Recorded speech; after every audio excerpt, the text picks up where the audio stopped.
The title to my special order tonight is Current Conditions or Just a Bad Dream. Could it all be a bad dream or a nightmare?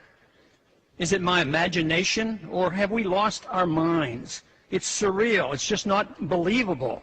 A grand absurdity, a great deception, a delusion of momentous proportions.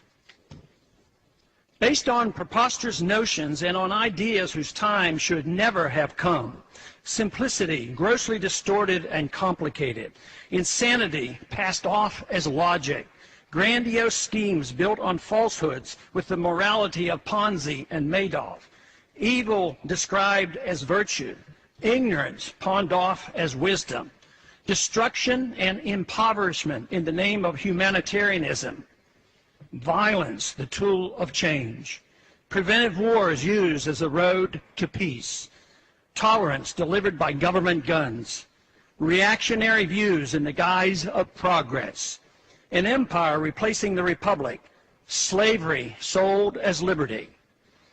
Excellence and virtue traded for mediocrity. Socialism to save capitalism. A government out of control. Unrestrained by the Constitution, the rule of law, or morality. Bickering over petty politics as we head into chaos. The philosophy that destroys us is not even defined. We have broken from reality, a psychotic nation. Ignorance with a pretense of knowledge replacing wisdom. Money does not grow on trees, nor does prosperity come from a government printing press or escalating deficits.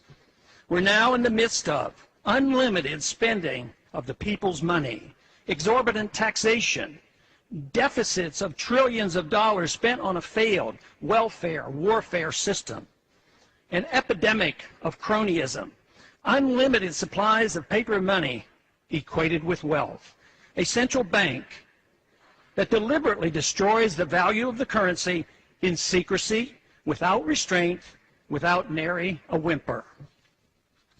Yet, cheered on by the pseudo-capitalists of Wall Street, the military-industrial complex, and Detroit, we police our world empire with troops on 700 bases and in 130 countries around the world. A dangerous war now spreads throughout the Middle East and Central Asia. Thousands of innocent people being killed as we become known as the torturers of the 21st century. We assume that by keeping the already known torture pictures from the public's eye, we will be remembered only as a generous and good people. If our enemies want to attack us only because we are free and rich, proof of torture would be irrelevant. The sad part of all this is that we have forgotten what made America great, good, and prosperous.